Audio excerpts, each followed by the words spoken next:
Hi, I'm Caleb Shreve, and this is my final project video over the Burger King Corporation financial analysis. Now, before I start, I just wanted to say this is not the most current information. The most current information I could find was for the fiscal year 2010 and 2011. And also on the balance sheet, some of the numbers did seem skewed, so some of my final numbers could be off as well, and also all of my financial numbers are in thousands, so they are not the true numbers, they are in thousands. Anyway, in 1954, Burger King was founded by James McLemore and David Edgerton in Miami. They had a simple concept to attract the burger-going numbers of post-war baby boom families with reasonably priced broiled burgers that were served quickly. They had this for about 5 years, and then they sold it to Pillsbury in 1967. Uh, when they sold it, they had about 274 stores, worth about a total of $18 million. For a while, they had a lot of issues with uh,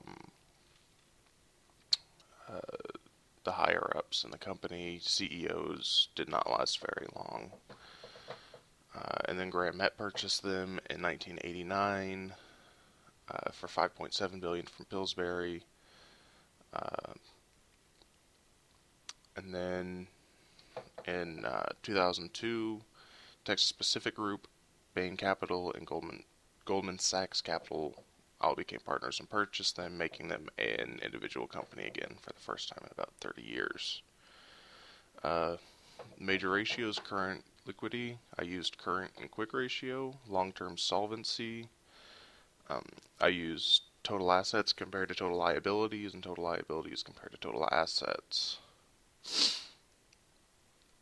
Uh, Third is profitability. I used net income sales to revenue and net return on assets.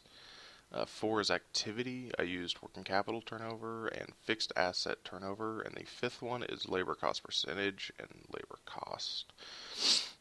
So current ratio.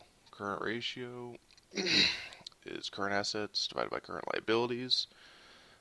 Here you can see in 2010 they had a 1 to 18 or 1.18 to 1 ratio, and then in 2011 a 1.53 to 1 ratio.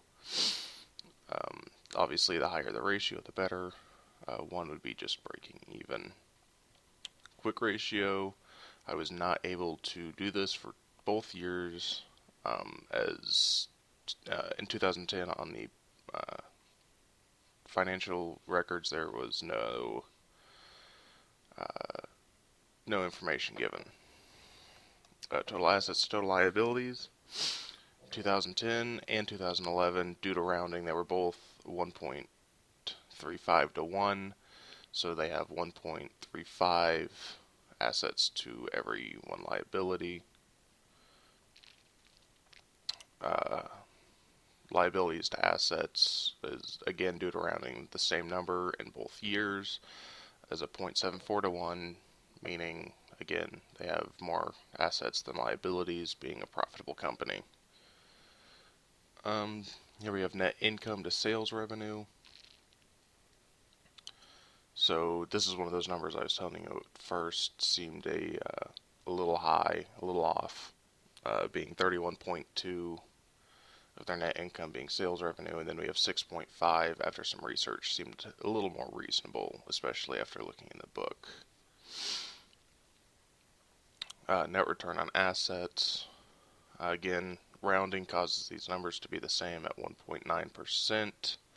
Of attaining more equity, but they're a big company, so it's not likely they're going to acquire much more than they already have. Working capital turnover. Here's the equation to get the average working capital.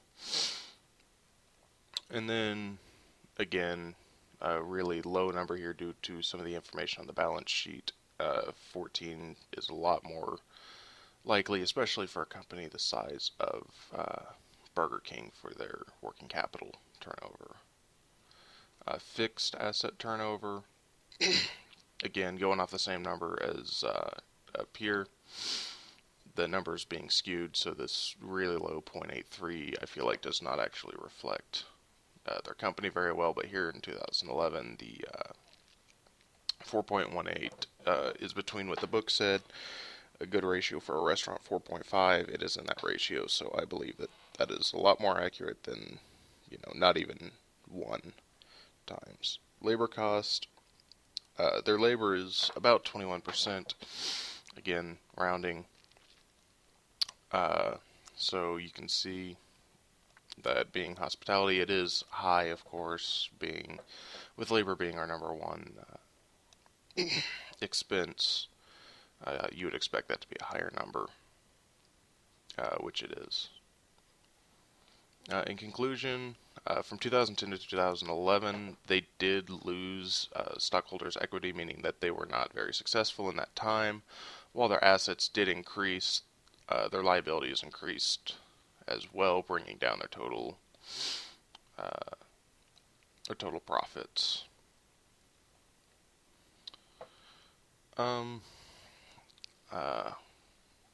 For recommendations, it's hard for me to give recommendations. Like I said earlier, these are for fiscal years 2010 and 2011, so it's really hard to give a good recommendation for the company based on numbers that are 7 years old. For the future, it's fast food. It's not going to be going anywhere anytime soon, especially now that we are over the crash, the big economic crash. Regardless of how unhealthy these restaurants may be for people are going to continue going there just out of convenience, just due to how busy everyone is. So I feel like fast food restaurants in whole, Burger King being one, they won't have any issue